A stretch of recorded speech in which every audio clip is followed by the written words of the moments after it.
Hello everyone, this is Ibrahim Faruqi with Century 21. We're back to discussing the numbers that were released by the Toronto Regional Real Estate Board.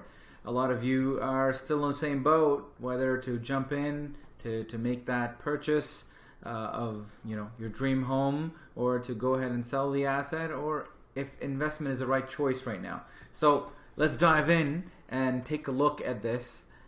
Take a look at the numbers that were released by the Toronto Regional Real Estate Board. Okay, to get things rolling, first off, we see here that sales have dropped by 47.4% compared to what took place in July 2021. Okay, July 2021, the sales numbers were 9,339. In July of this year, we fell to 4,912. Of course, partly because of what has taken place in the last few months. The interest rates have gone up to levels that we hadn't seen in years, and a change that's happening so quick. The shifting market has essentially held back the decisions by a lot of buyers and investors because no one knows exactly how this is going to pan out. Sales trend, as you can see here, we started off in January. March was the strongest month, and since then sales have been on a decline. This is on an average. This is for the entire Toronto region. Anything that's reporting under the Toronto Regional Real Estate Board. Market, as far as average price goes, it looks like we're back to the same average price as we were in July of 2021. That's interesting because by the time we wrap this month up, and I have another video for you in September talking about the numbers in August, I'm expecting that the average price is going to go down compared to August of 2021. So we'll just have to wait and see what really happens before this month wraps up. Next up, this is the average price trend for the entire board. January started off strong, 1.24 million. We're in July and we are less than 1.1. Okay, we're less than 1.1. The average price trend, as far as prices go, sorry, that was sales data, I believe. Yes, that was average price trend. Here you're looking at, you're looking at a chart that is from the beginning of 2021 till now. Okay, so you could see here that when we started off 2021 in January, we were below $1 million as far as average price goes, and then something happened, which is the post-COVID demand. The demand started, the buyers were investing money, the interest rates were low, and the prices went up like crazy. And then the correction, sort of kicked in March once the rate hikes started happening at a rapid pace. Okay, so as you could see here, the shift that has taken place in the market. So if you were to compare where we are or where we're headed, this should give you a really good picture. Next up, this is the average prices by region since December to July of 2022. Okay, you could see here again a downward trend pretty much in all regions. Okay, from Halton to Peel to Toronto. Toronto seemed a little strong, primarily because of the sheer volume.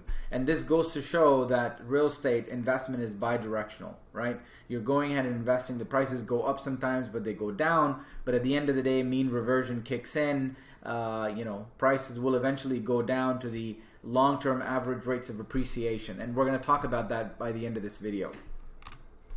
Next, we're going to focus region by region so that if you live in the Halton region, this should be of benefit to you. Compared to the month of January till now, we've noticed about a 15.6% overall reduction in prices. So if you're going out there to make an acquisition, or if you're planning on selling, this is a very crucial piece of information that you need to be aware of so that you have realistic expectations about your property. That's Halton region for you. Next up, we have Peel region. Peel region, a 17.4% rate of change compared to January of 2022. Okay, We are at an average price of less than $1.1 million in Peel. Toronto, as I mentioned earlier, Toronto was pretty strong, again, primarily because of the kind of volume that is traded in the city of Toronto. It's just a 5% change in price compared to what really had happened in January. But if you were to compare the strongest month in here, which was April, you can see that we've gone down a whopping $220,000. York Region, a 16.1% decrease in price compared to January of 2022.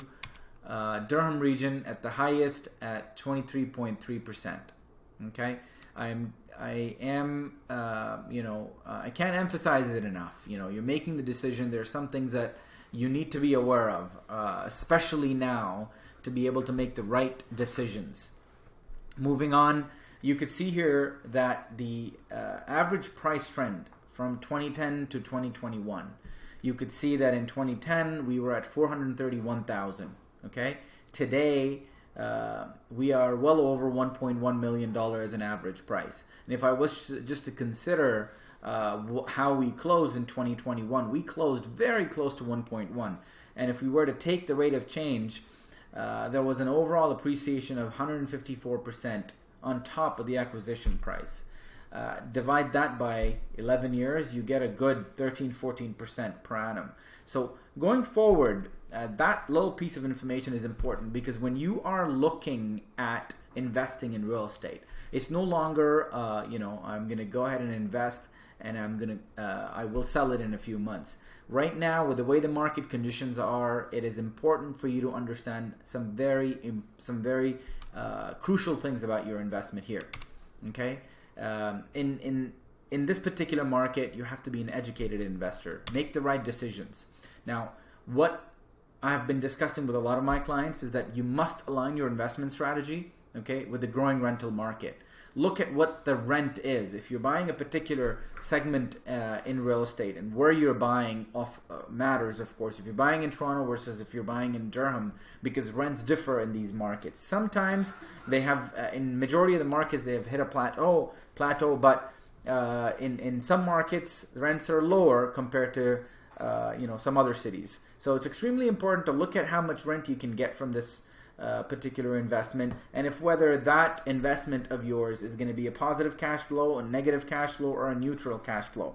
On that point, I want to emphasize that short-term negative cash flow is not necessarily a bad thing. Okay, at the end of the day, you're working full-time, perhaps your spouse is working full-time, and it's a tax write-off for you.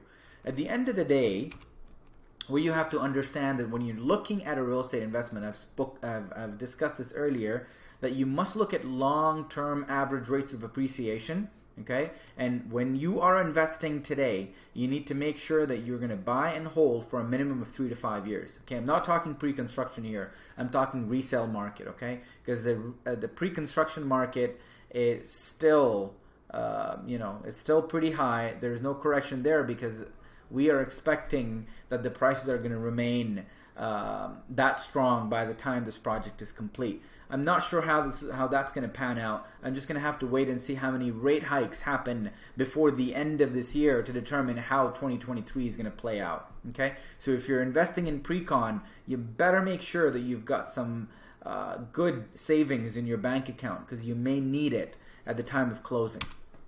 In the present market, of course, opportunity exists to buy properties at low prices. You can negotiate in prices. You can choose one property over another.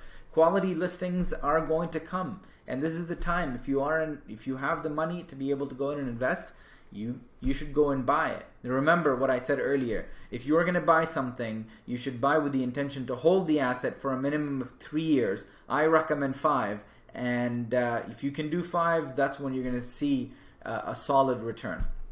Last point, in calculating your return on investment, a lot of new investors make this mistake.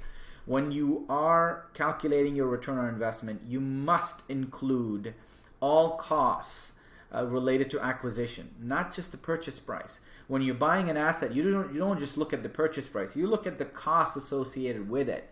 And All right, it's land transfer tax, legal fees, reimbursements, moving costs, repairs, maintenance, this and that. All that for you is an equity investment. So when you're calculating your return on investment, make sure you've included all the acquisition cost. With that said, I want to thank you for listening. If you have any questions, make sure you leave them in the comments so I can address them. If you have any questions, feel free to reach out to me. Once again, thanks for being with me. Bye now.